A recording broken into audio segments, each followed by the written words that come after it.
I've been a pediatric nurse for 7 years now, but nothing could prepare me for what I experienced that October night. It was 2:47 a.m. when I made my rounds on the fourth floor. I remember checking my watch because I was already running behind schedule.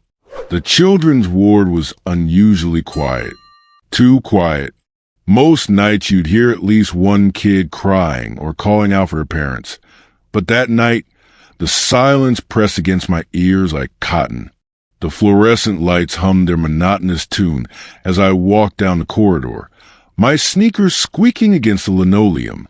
I reached room 412, where little Emma Hartwell was recovering from her appendectomy.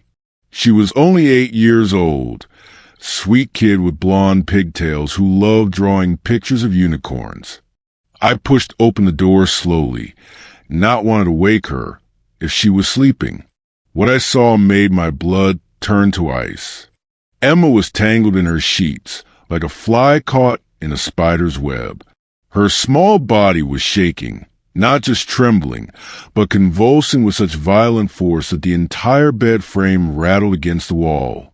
The sound it made was rhythmic, almost mechanical. Thud, thud, thud, thud. But it was her eyes that haunted me most. They had rolled so far back into her head that all I could see were the whites. Twin moons staring at nothing, reflecting the dim light from a hallway. Emma! I rushed her side, my training kicking in even as my hands trembled. I hit the call button, then turned her on her side to keep her airway clear. Her skin was burning up, fever hot beneath my fingers. The seizure continued. 30 seconds. 45. A minute. They usually don't last this long. I kept my hand on her shoulder, monitoring her breathing, counting the seconds. It's okay, sweetheart. I'm right here. You're gonna be okay. But even as I said it, something felt wrong. The way her body moved wasn't quite right for a typical seizure. The convulsions were too rhythmic, too deliberate. And there was this sound, underneath the rattling of the bed frame. I could swear I heard something else. A low humming, almost like chanting. Dr. Reeves burst through the door with 2 other nurses. Together, we administered the anti-seizure medication, and finally, after what felt like an eternity, Emma's body went still. Her eyes slowly rolled forward, and she looked directly at me. "The man told me not to sleep," she whispered, her voice hoarse and strange. "The man in the corner. He said if I closed my eyes, I'd go with him." My skin erupted in goosebumps. I glanced at the corner she was staring at, the one draped in shadow, despite the lights being on. There was nothing there, nothing visible. Anyway, "What man, honey?" Dr. Reeves asked gently, checking her vitals. "The one who died here," Emma said, her eyes never leaving that corner. "He's angry you saved me. He wanted me to come with him." None of us knew what to say. Dr. Reeves tried to reassure her it was just a fever dream, a hallucination brought on by the seizure. But I made a note to check the room's history. The next morning, I accessed the old records. 3 years ago, in that exact room, a 9-year-old boy named Marcus had died during what should have been a routine tonsillectomy. Complications from anesthesia. The doctors tried everything, but they lost him at 2:47 a.m., the exact time I found Emma. I requested she be moved to a different room immediately, and I never worked in room 412 again. But sometimes, when I'm doing late rounds and pass by that door, I still hear it, a soft, rhythmic thumping. Thud, thud, thud, thud, like a child's body seizing or a fist pounding on wood from the inside. I never open that door anymore, and I never will. They say the ear is the heart of any hospital, and after 12 years as a surgical nurse, I'd seen that heart beat thousands of times. But on one particular night shift, I witnessed it beat when it shouldn't have been beating at all. It was a Tuesday mid-March, and we just finished a long day of surgeries. The last case had been routine, a laparoscopic gallbladder removal on a 42-year-old accountant. Everything went smoothly. Patient was stable, sent to recovery, and we were cleaning up operating room 3 for the night. I was wiping down the monitors when Sarah, one of the newer nurses, wheeled in the equipment cart. Among the usual instruments was the portable vital signs monitor, the kind that tracks heart rate, blood pressure, oxygen saturation. We always cleaned and recharged these machines at the end of the day. Sarah plugged it in near the wall and went back to help with the other equipment. I continued my cleaning, thinking about nothing except getting home to my cat and a warm bed. That's when I heard it. Beep, beep, beep. The cardiac monitor had sprung to life. On its screen, a bright green line traced a steady heartbeat, 72 beats per minute. Normal, rhythmic, very much alive. I froze, rag in hand, and stared at the machine. Sarah? Yeah. She looked up from across the room. Did you connect us to something? She walked over, her brow furrowed. No, why? I pointed at the screen. We both stood there, watching that impossible heartbeat pulse across the monitor. The lead wires dangled loose, not connected to anything, not a patient, not a test dummy, nothing. Just empty clips swaying slightly in the air conditioning. Beep, beep, beep. That's not possible, Sarah whispered. It must be picking up interference or something. A malfunction. But I knew these machines. I'd worked with them for over a decade. They don't just spontaneously generate vital signs.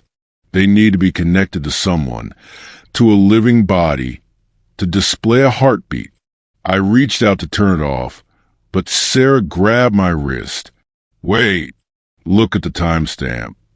On the screen in the corner, the monitor displayed the last sync time, 2:34 a.m., March 8th, exactly 1 week ago. My stomach dropped.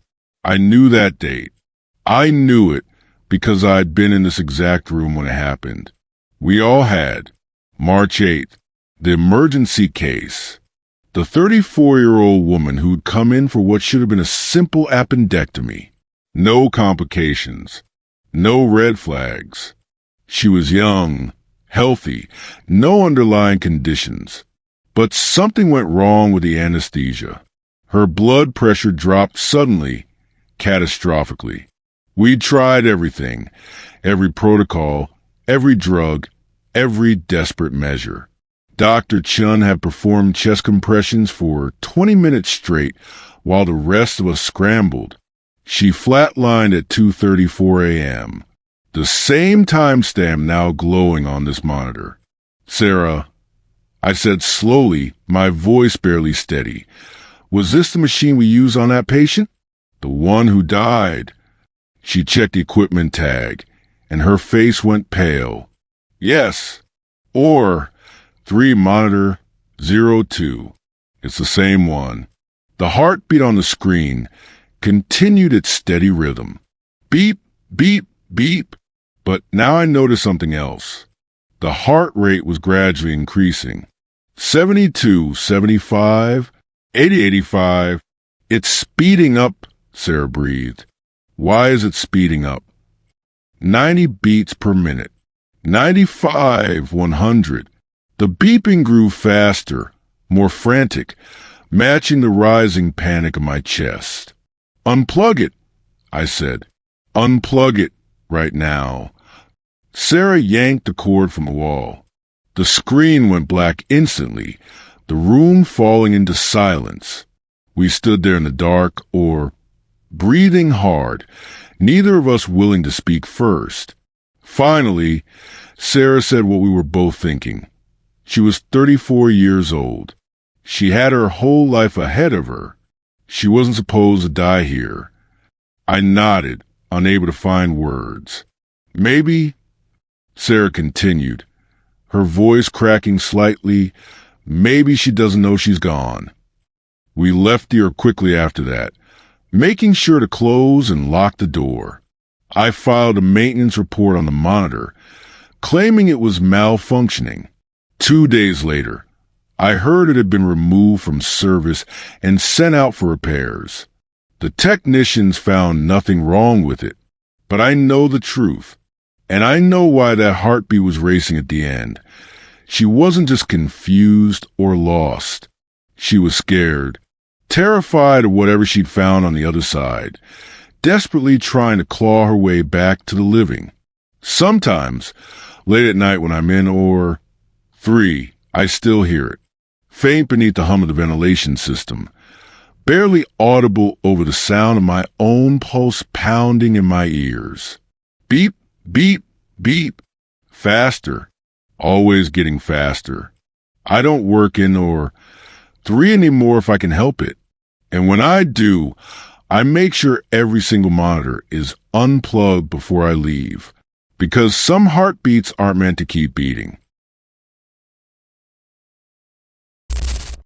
I'm an ICU nurse at Mercy General Hospital, and I've learned that death has a routine. After 15 years on a night shift, you recognize its patterns, its rhythms, the way it announces itself before it arrives. But what happened during my shift last November broke every pattern I thought I knew. The ICU is operating at full capacity. 12 beds, 12 patients, all critical. I was assigned to the West Wing, covering beds 1 through 6. My last patient check was at 3:15 a.m., and everyone was stable. Well, as stable as you can be when you're tethered to life by machines and medications. I was at the nurse's station, charting notes, when the phone rang.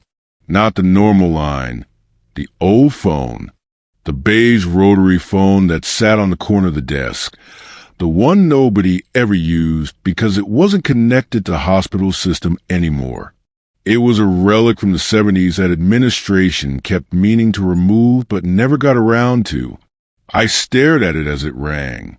Once, twice, 3 times. Aren't you going to answer that? Marcus, the other night nurse, looked at me like I'd lost my mind. Marcus, that phone doesn't work. It's not even plugged in. We both looked down. He was right. There was a cord, dusty and old, running to the wall jack. But I could have sworn they disconnected it years ago. The ringing continued. 4 times. 5 times. Well, someone's calling, Marcus said. Might be important. Against every instinct screaming at me not to, I picked up the receiver. It was cold against my ear, like it had been sitting in a freezer. ICU West, this is Nurse Jennifer speaking. Static crackled on the other end. Then, underneath the interference, a voice, weak, distant, like someone calling from very far away. Room 6. The voice was male, elderly, each word taking immense effort. She's calling me? Sir, who is this? Are you trying to reach a patient? More static than, she won't let me stay. Tell her, I'm sorry. Tell Mary, I'm so sorry. The line went dead with a sharp click. I stood there, hand trembling, the dial tone humming in my ear. Marcus was watching me with concern. You okay? You look like you've seen a ghost. Someone called about room 6. I said, hanging up the phone carefully. Said something about she's calling me. Room 6 housed Gerald Mitchell, an 83-year-old man recovering from a stroke. He'd been with us for 5 days, stable condition, responsive. His wife, Mary, visited every day during visiting hours, sitting by his bedside, holding his hand, reading him the newspaper. Probably a prank, Marcus suggested. You know how people get access to old phone lines. But something pulled at me, a cold certainty that settled in my gut like a stone. "I'm going to check on him," I said.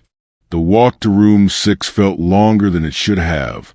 The hallway stretched ahead of me, the fluorescent lights flickering occasionally, something maintenance had been meaning to fix.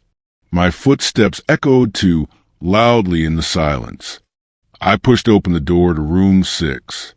Gerald was lying in bed, eyes open, staring at the ceiling. His vital signs monitor showed a heartbeat, steady, regular. But something was wrong. His chest wasn't moving. "Mr. Mitchell?" I approached quickly, checking his pulse. Nothing. His skin was cool. He was dead. Had been dead for at least 10 minutes based on the lividity starting to set in. But his heart monitor still showed a rhythm, still beat this mechanical certainty that he was alive. I hit the code button, and the room exploded with activity. Dr. Patel arrived, along with Marcus and 2 other nurses. We all stared at the impossible situation. A dead patient with a functioning heart monitor. "The leads must be faulty," Dr. Patel said, though his voice lacked conviction. He pronounced Gerald dead at 3:28 a.m. As we were cleaning up, preparing his body, I noticed something on the bedside table. A photograph I'd seen Mary place there days ago, their wedding photo from 1965. But something was different. In the photo, Mary was smiling at the camera. But I could have sworn, absolutely sworn, that when I'd seen it before, she'd been looking at Gerald beside her. Now her gaze was directed out of the frame, as if looking at something beyond the photograph's edge. And her smile seemed different. Sadder, more knowing. "Jennifer," Marcus called softly. The phone. Back at the nurse's station, the old rotary phone was ringing again. We both stared at it, neither of us moving to answer. It rang 7 times, then stopped. 2 minutes later, the emergency line, the actual working line, rang. Marcus answered it. His face went pale as he listened. "That was the front desk," he said quietly after hanging up. "Mary Mitchell just called. She wanted to know if her husband was okay. She said she woke up from a dream where he was calling to her, telling her he was sorry, that it was time for him to go." The old phone rang again. 1 single ring, then silence. I checked the time, 3:34 a.m. Later that morning, after our shift ended and Mary had been called in, I learned the full story. Gerald and Mary had been married for 58 years. 2 years ago, Gerald had an affair, a brief, stupid mistake that nearly destroyed their marriage. Mary had forgiven him, but Gerald never forgave himself. He carried that guilt right up until his stroke.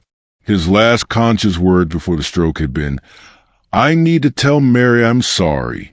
The phone number for the old rotary phone? I looked it up in the hospital's ancient records. It had been disconnected in 1987. The last person to use it regularly had been the night shift supervisor, a woman who died at her desk in 1986 from a heart attack. But here's what keeps me up at night. When the phone company came to finally remove the old rotary phone, they found something strange. The line had been physically cut, severed inside the wall, for at least 15 years. There was no possible way it could have received a call. Yet it rang, twice, and I heard his voice. Now, whenever I'm on night shift and I see that empty space on the desk where the phone used to sit, I sometimes hear it. Phantom ringing, faint and distant. Other nurses hear it too, though we don't talk about it. We all know what it means. Someone's calling. Someone who needs to say goodbye, to make amends, to send one last message before they cross over. And somewhere on the other side of that impossible connection, someone they love is listening. Death has a routine, like I said. But love? Love doesn't follow any rules at all. Not even the ones that separate the living from the dead. And that's far more terrifying than any ghost story.